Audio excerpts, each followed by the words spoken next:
Olá pessoal, estamos aqui para mais uma aula de geografia hoje e iremos tratar de um assunto bastante importante, que é o ciclo da água, né? O ciclo da água, o caminho dela até as nossas casas e o seu uso de modo responsável. Lembrando que a água é 70% do nosso planeta, do planeta Terra, como a gente pode ver aqui, tanto no mapa mundi, como nessa representação aqui da Terra. Nós observamos que a água ela é 70% do nosso planeta, restando 30% aí nas massas continentais, ilhas e assim por diante, beleza pessoal? Porém, contudo, desse 70%, 97% dela é água salgada, restando apenas 3% dessa água aí doce, que estão presentes na atmosfera, nas calotas polares, estão congeladas, estão embaixo da terra, nos lençóis de água freático, subterrâneo e tudo mais, tendo apenas 1% aí de água doce aí em rios, lagos e assim por diante. Também desses 1%, 0,7% é própria para o consumo dos seres vivos, né? E aí a gente engloba quem? O animal, os animais de uma forma geral, o ser humano e as plantas também. Beleza, pessoal? Então vamos entender um pouquinho a respeito do tão falado ciclo da água. Prosseguindo, olha só. Aqui nós temos um esquema, uma representação desse ciclo da água, que ele sempre vai acontecendo dessa seguinte forma. Vemos ali o Sol, ele é responsável por uma geração de energia muito grande. Essa energia vai atingir as águas de uma forma geral. Aonde, professor? Nos rios, nos lagos, nos oceanos, nos mares. Essa água vai evaporar. Começa o estágio assim, o aquecimento dessas águas, a evaporação dessas águas, a formação de nuvens. Essas nuvens elas são carregadas de uma certa quantidade, uma grande quantidade de água, vapores de água estão subindo aqui, levando essas águas, essas gotículas de água para a atmosfera, as partes mais altas da atmosfera. Lembrando que quanto mais a gente vai subindo na atmosfera, mais ela vai se resfriando, o ambiente vai ficando mais frio, e aí chegando em um determinado ponto, ela vai se condensar, ela vai passar do estado gasoso dela, nós estamos vendo aqui no estado líquido, ela vai passar para o estado gasoso, e quando ocorre o processo de condensação, ela vai passar do estado gasoso, lembrando as nossas aulinhas de ciência, ela vai passar do estado gasoso para o estado líquido, e vai ocorrer a chamada precipitação, que nada mais, nada menos que é o que? A chuva, ou seja, vai cair chuvas, né? Ou flocos, que serão neves, ou pedaços de gelo também, né, que são os granizos, ou na forma de chuva mesmo, vai ocorrer, certo? E aí ela vai se escorrer por toda a superfície terrestre, né, em geleiras, né, nos picos das montanhas, formando aquelas geleiras, na parte superficial da terra também, onde ela vai escoar, não nas grandes cidades, nos grandes centros urbanos, naquela parte onde está coberta com aquela camada de asfalto, ela não vai penetrar ali dentro da terra, mas nas outras regiões onde nós não temos asfalto, nós não temos aquele serviço de pavimentação, de calçamento e tudo mais, ela vai adentrar, penetrar no solo, chegando até os lençóis freáticos, né? Observe aqui direitinho os lençóis freáticos, que eles vão dar origem também a nascentes, a lagos e tudo mais, e também parte dele vai escoar, melhor dizendo, para os oceanos, favorecendo novamente aquele processo do ciclo da água. Então é um processo que ele não tem fim, ele sempre vai continuar ocorrendo, né? É o chamado ciclo da água. A gente observa esse esquema aí. No seu material de estudos nós temos esse material também, essa imagem semelhante, com exercícios. Na internet também, que hoje é o meio que mais a gente observa, que a gente procura, que a gente analisa, nós temos também esse esquema aí do ciclo da água. Também eu deixei no referencial bibliográfico links de alguns videozinhos que a gente vai observar isso aí, esse esquema de uma forma bem didática, bem lúdica e bem resumida para você entender melhor. Beleza? Então, basicamente é isso aqui. Olha só, um pequeno texto para a gente entender melhor. A água de rios, lembrando, né? Rios, mares e lagoas sofrem evaporação, passagem do estado líquido para o gasoso, beleza pessoal? Essa mudança de estado ocorre graças ao calor do Sol que incide sobre as águas. O vapor formado vai para a atmosfera e ao atingir camadas mais superiores, condensam-se, formando as nuvens. A condensação ocorre porque a temperatura em grande altitude é inferior à da superfície da Terra, ocasionando assim a passagem do estado gasoso para o líquido, ocorrendo a precipitação que a gente chama de chuva, em forma de chuva mesmo, granizo e neve. Então é aquele processo que a gente falou, quanto mais a altitude elevada, maiores ali perto da atmosfera, na atmosfera ela vai se resfriando e favorecendo com que essas gotículas de água condensem-se, passem do estado gasoso para o líquido e caem em forma de chuva, neve ou granizo. Quando a água chega ao solo, ela pode ser utilizada por animais e plantas. Lembrando o seguinte, pessoal, tanto os animais, o ser humano, animal racional, quanto outros animais, quanto as plantas, elas fazem parte desse processo de evaporação. Quando nós transpiramos, quando os animais transpiram, eles vão liberando também essas partículas de água que também irão subir aí para a atmosfera. E principalmente as florestas, né? Que é aquele processo de evapotranspiração. Lembra que a gente já comentou isso em outras aulas? As florestas, como por exemplo a floresta amazônica, ela é bastante responsável por esse processo de evapotranspiração, onde elas vão liberando aquela quantidade de água para a atmosfera. Beleza? Infiltram-se no solo, aquele processo que nós falamos, e constituem os lençóis subterrâneos, lençóis freáticos, depois vão dar formação a grandes quantidades de águas subterrâneas, que a gente vai entender depois nas nossas próximas aulas, os chamados aquíferos. No Brasil, o chamado aquífero Guarani.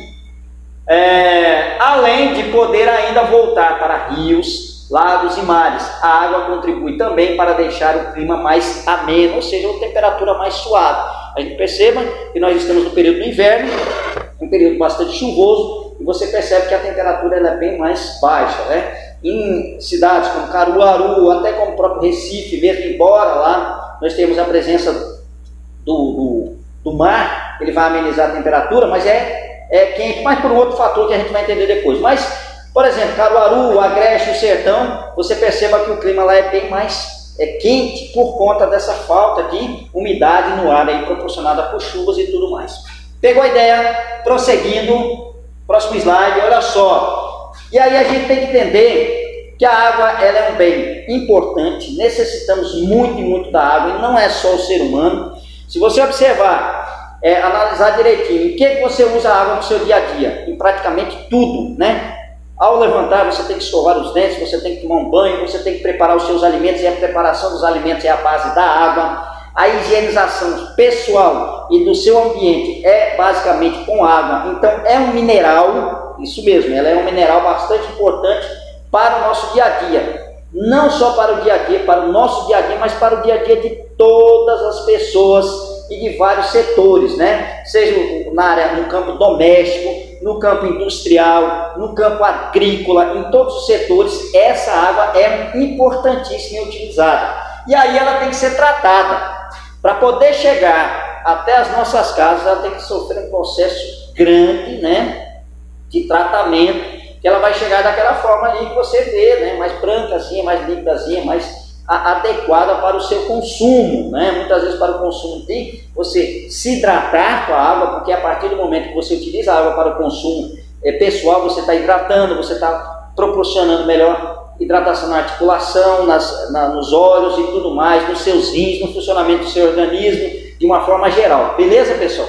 E para você poder ter essa água própria para isso, ela tem que passar por vários processos de tratamento, e a gente vai observar isso aí. Desde o processo de represamento dela, onde ela vai ser armazenada ou vai ser captada de um lago, de um rio e assim por diante, onde ela vai ser represada, e a partir dali vai começar o processo de transformação da água, onde a gente começa a tirar todo aquele processo de impurezas, né, galhos, folhas, barro e outras impurezas que tem nela, e depois vai passar por vários e vários processos até ela ficar apropriada para o consumo dos seres humanos e também dos seres vivos, né? Beleza, pessoal? Então vamos dar uma olhadinha nesse esquema.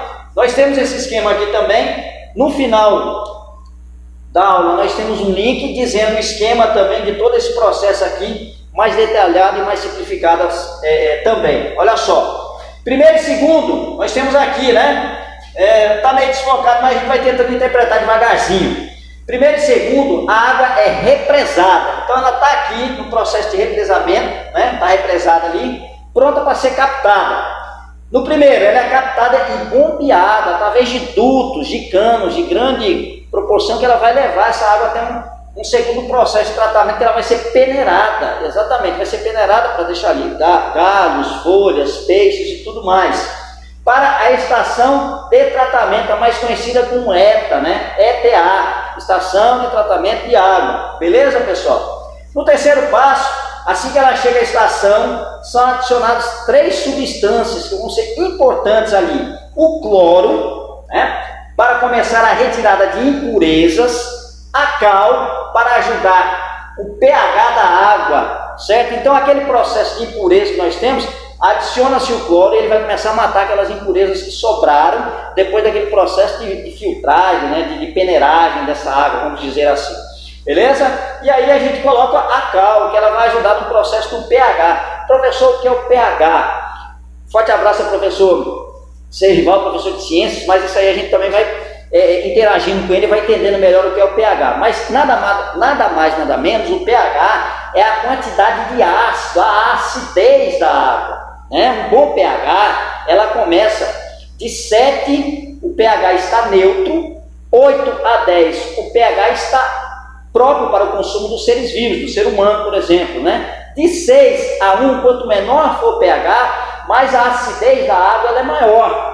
E aí vai prejudicar tanto os seres vivos, quanto até o processo de distribuição da água, porque ele pode causar corroer os dutos ali que vão levar a água até as casas. Beleza, pessoal?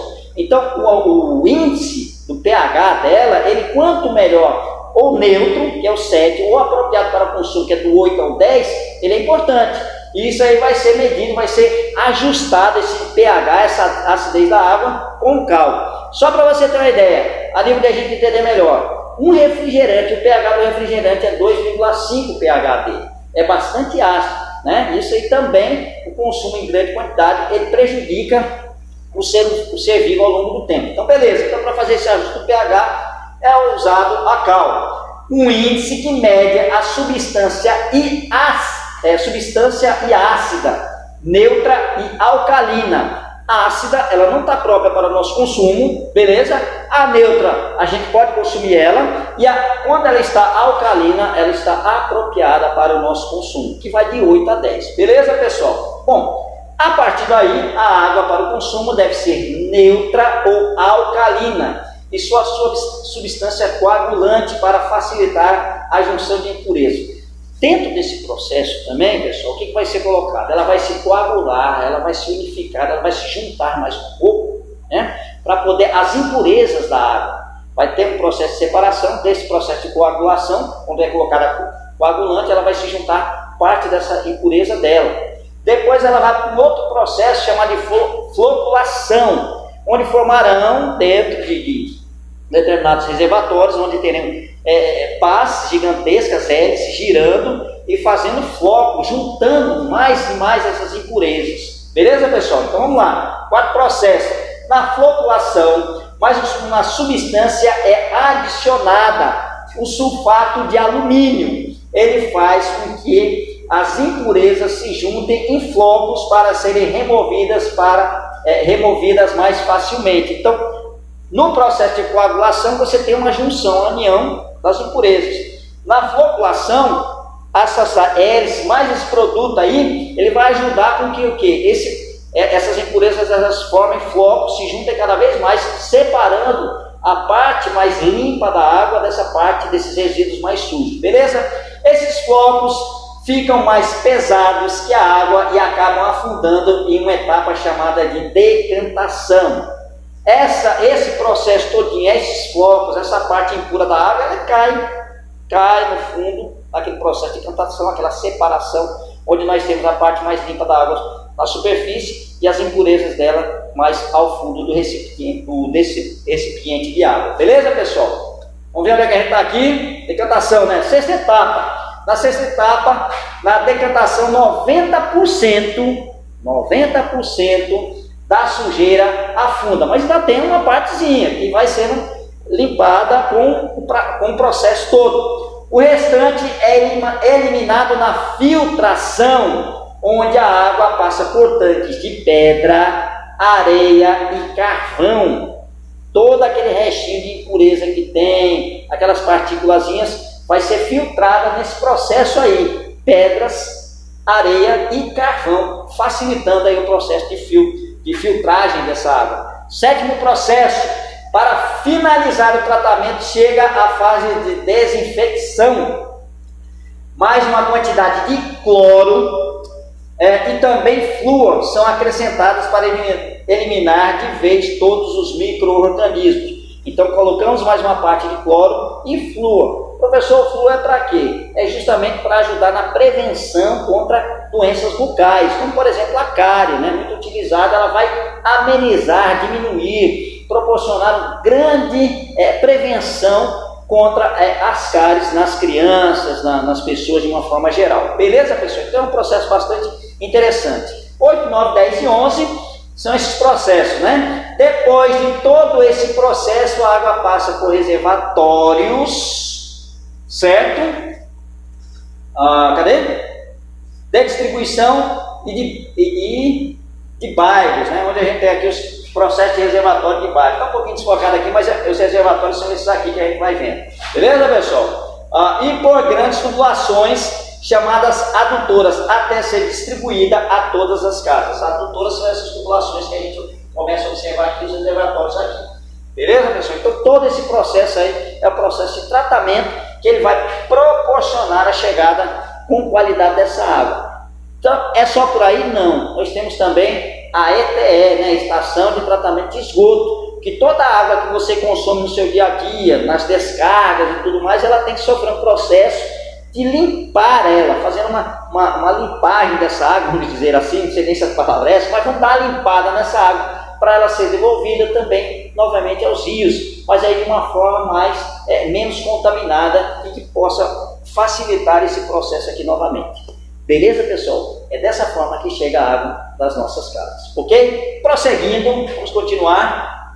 Olha aqui o uso da água, todo o processo de uso da água que nós temos aqui, aonde ela é utilizada. Tem esse esquema aqui, nós temos esse esquema aqui na internet, aqui, todo o caminho que ela percorre, né? Geração de energia, né? Nós temos aí a utilização da água para geração de energia, na mineração, em várias atividades a água é utilizada, né? Na mineração, uma estação de tratamento de água, na distribuição, abastecimento humano, nós temos aí, na navegação a água é utilizada, no processo de irrigação, no processo de abastecimento dos animais, os animais também utilizam a água, correto, pessoal?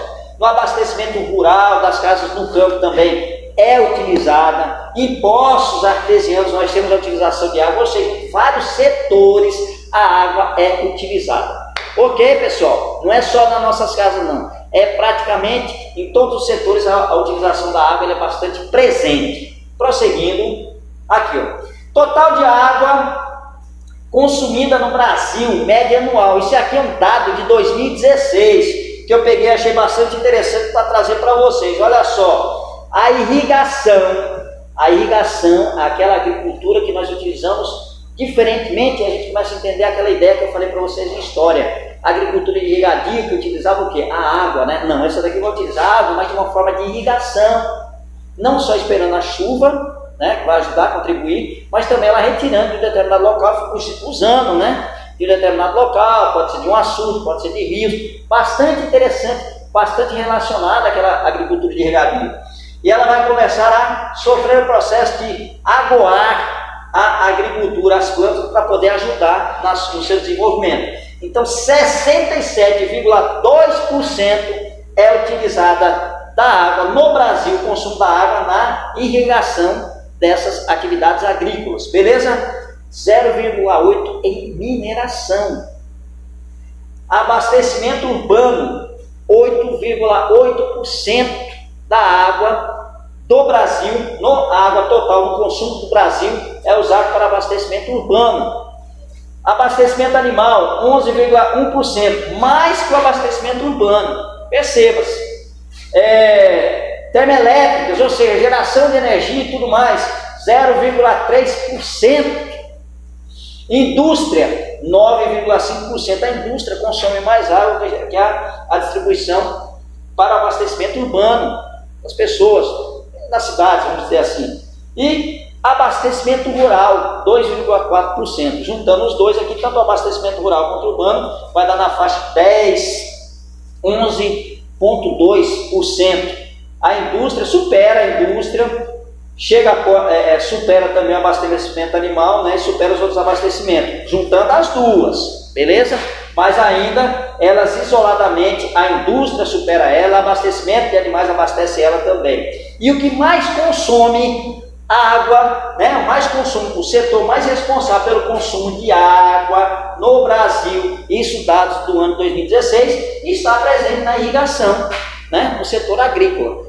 Beleza, pessoal? Deu para a gente pegar essa ideia? Vamos prosseguir. Continuando. Olha só, e o uso consciente da água. Para a gente fechar aqui, a gente tem que entender, né, a importância da água.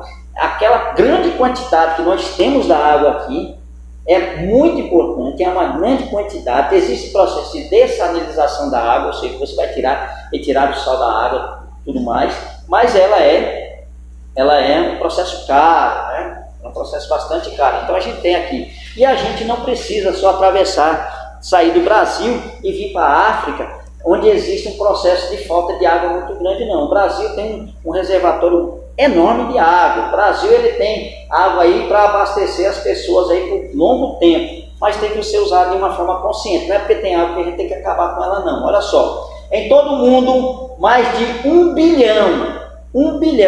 Lembrando que nós temos 210 milhões de habitantes. Isso é quase 5 vezes maior do que a nossa população brasileira. É 4 vezes maior que a população brasileira, mais um tanto. Então, em todo o mundo, mais de 1 bilhão de pessoas não têm acesso à água potável, aquela que a gente observou o processo de tratamento dela, que pode chegar até as nossas casas. Aquela com qualidade suficiente para beber e preparar os alimentos. Alimentação, higiene, tudinho, você observe a importância da água. Você também não precisa atravessar do Brasil para a África, onde a gente tem esse processo de muita falta d'água lá, inclusive tem conflitos por conta de territórios abastecidos com a água. Se você for aqui na nossa região pernambucana, você não precisa nem sair do Nordeste. No Nordeste você tem isso. Você não precisa nem sair de Pernambuco. Em Pernambuco você tem isso. Se você for para o sertão, para o Agreste, você vê a dificuldade que tem de água lá, né? Você vê cidades como Toritão, por exemplo, tem uma grande dificuldade de água. A água chega, chegou a passar anos sem chegar água na torneira de residências. E aí a pessoa tem que comprar água, não é água de qualidade e tudo mais, é uma água salobra e tudo mais. Então, não precisa você ir muito longe para saber que o Brasil também, mesmo sendo riquíssimo em água, ele tem problemas aí de falta de água em alguns locais aí do nosso território. Beleza? Só para lembrar, o Dia Mundial da Água é 22 de março, então deve ser comemorado. O Dia da Água é todos os dias, mas a gente comemora esse dia aí também.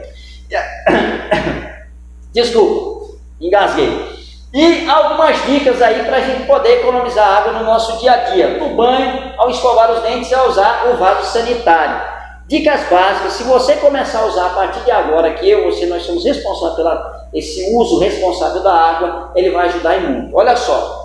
Uma ducha aberta, isso aí pode ser ducha fria ou quente, tanto faz, eu mesmo gosto de fria porque ajuda melhor, mas uma ducha aberta por 15 minutos consome 135 litros, feche a torneira ao se ensaboar e reduz o tempo para 5 minutos, de 15 para 5. O consumo cai para 45 litros, você diminui praticamente 90 litros. 90 litros é muita coisa de água. Pega um botijãozinho aí, você enche para você ver onde é que está um botijão, 90 litros de água. Beleza? Ao escovar os dentes, 5 minutos com a torneira aberta, 5 minutos. Gasta o quê? 12 litros de água. Molhe a escova de dentes, feche a torneira, coloque a água num copo para bocechar. Consumo cai para menos de 1 litro. Olha só, de 12 litros com a torneira aberta, com esse processo, a gente consome apenas 1 litro. Uma única pessoa pode economizar 1,9 milhão de litros de água ao longo da vida, simplesmente escovando os dentes com a torneira fechada. Isso é muita coisa. 1 milhão é mais do que ela pode usar durante toda a sua vida. Ao usar o vaso sanitário, não aperte a descarga mais tempo do que o necessário. Cada acionamento de 6 segundos gasta 10 litros a 14 litros de água apenas na descarga. Não jogue o papel no vaso, será preciso mais uma descarga para o lixo ir embora. Então é isso aí. Então evita de jogar e usa de uma forma mais consciente. Beleza, pessoal? Prosseguindo, ficamos por aí. Vamos corrigir os exercícios da semana passada, né, que a gente deixou aqui. Olha só. Assinale V para as alternativas verdadeiras e F para as falsas. A laninha é o fenômeno resultante do aquecimento anormal das águas do Pacífico na costa litorânea do Peru, onde geralmente as águas são frias. Falso, pessoal. Por quê? Porque esse processo aqui é o processo do El Niño e não da laninha, né? Então, essa correção, esse primeiro quesito aqui é falso. A outra também é falsa, porque é o processo do El Niño aqui. O El Niño é um fenômeno exatamente o inverso de um. Ele apresenta um esfriamento anormal das águas do Oceano Pacífico em virtude do aumento das forças dos ventos alísios. Esse processo aqui é justamente o Laninha. Então eu coloquei invertido já para você pegar a ideia de quem era quem, ok? Na próxima questão é verdadeira. No Brasil, o Laninha traz chuvas mais intensas na região norte e nordeste e seca no sul durante alguns meses da primavera. Esse é o processo exatamente do Laninha, ocorre justamente nesse período aí de Laninha, ocorre essa quantidade de chuvas aí nessa região. No Brasil, o El Niño há um aumento da concentração de chuvas no sul, na região do sul, e o aumento da seca na Amazônia Oriental e no Nordeste brasileiro. Exatamente no período de El Niño, você observa essa seca aí mais na nossa região norte, nordeste, e mais um aumento das chuvas ali na região sul, sudeste do Brasil. Lembra daquele mapazinho? Fica fácil você observar ali. Ok, pessoal, prosseguindo, próxima. E aí, 4 exercíciozinhos para não perder o costume. Qual o setor que mais consome água no Brasil e qual que menos consome? Beleza? Lembra daquele quadrozinho que eu mostrei para vocês. Segundo, como o cidadão pode contribuir para economizar o seu consumo de água? Lembra das dicas? Observe lá. Terceiro, descreva como ocorre o ciclo da água, todo aquele processo do ciclo da água ali, bastante interessante. E 4, descreva o percurso da água até nossas casas. Não precisa ser tão detalhado não, só o processo de um para o outro já dá para você entender. Beleza, pessoal? Espero que vocês tenham entendido, espero que vocês observem a partir de agora o ciclo da água, a importância de preservação da água e a valorização que ela tem até a chegada das nossas casas. Prosseguindo, aqui está a página do livro e os links. Esses links têm videozinhos curtos informando a respeito desse processo da água e do ciclo da água. Tem mais um slide ali que eu queria deixar para vocês, a nossa reflexão diária, né? Deus é aquele que te levanta enquanto os outros nem sabem que você caiu. Pessoal, um forte abraço a todos vocês, foco nos estudos e até a próxima semana. Valeu!